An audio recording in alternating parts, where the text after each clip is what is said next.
When you stare into the mirror, what do you really see? Not your face, not your age, not the mask you've learned to wear for the world. I mean the person beneath it all. The thoughts nobody hears, the motives nobody sees, the darkness you hide, the light you carry. Because while people can be fooled by appearances, God sees straight through the reflection and into the soul.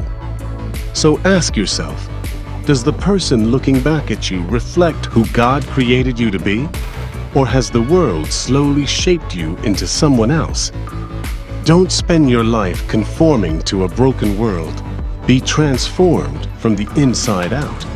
Because the greatest change you'll ever make isn't what people see in the mirror. It's what God sees in your heart.